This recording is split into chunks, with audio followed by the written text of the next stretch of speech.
ఈరోజు తెలంగాణ పంచాయతీరాజ్ చట్టం 2018 ప్రకారం రాష్ట్ర ఎన్నికల సంఘం స్థానిక సంస్థల ఎన్నికల నిర్వహణకు గాను జారీ చేసే ఎన్నికల నోటిఫికేషన్ తేదీ నాటికి సెక్షన్ 11(1) ప్రకారం అర్హత కలిగి నమోదైన ఓటర్లందరూ ఎన్నికల్లో పాల్గొనడానికి మరియు ఓటు హక్కు వినియోగించడానికి అర్హత కలిగి ఉంటారు అధ్యక్ష.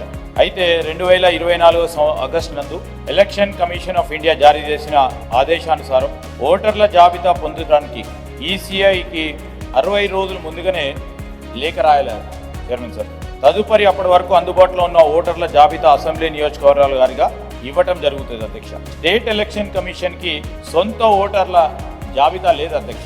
ఓటర్ నమోదు ప్రక్రియ ఎలక్షన్ కమిషన్ ఆఫ్ ఇండియా నిరంతరం చేపడుతుంది. కావున 60 రోజుల ముందుగానే లేఖ రాసిన తదుపరి ఈసీఐ జారీ చేసిన అసెంబ్లీ నియోజకవర్గ వారీగా ఓటర్ల జాబితా ఆధారంగా రాష్ట్ర ఎన్నికల సంఘం ఎన్నికల నిమిత్తం నోటిఫికేషన్ జారీ చేస్తుంది అధ్యక్ష. ఈరోజు పంచాయతీరాజ్ టీపీఆర్ చట్టం ప్రకారం దీనివల్ల న్యాయపరమైన చిక్కులు ఎదుర్కోవడం జరిగినందున ప్రస్తుతం టీపీఆర్ యాక్ట్ 2018 సెక్షన్ 11(1) సవరించడానికి చట్ట సవరణ చేయడం జరిగింది అధ్యక్ష.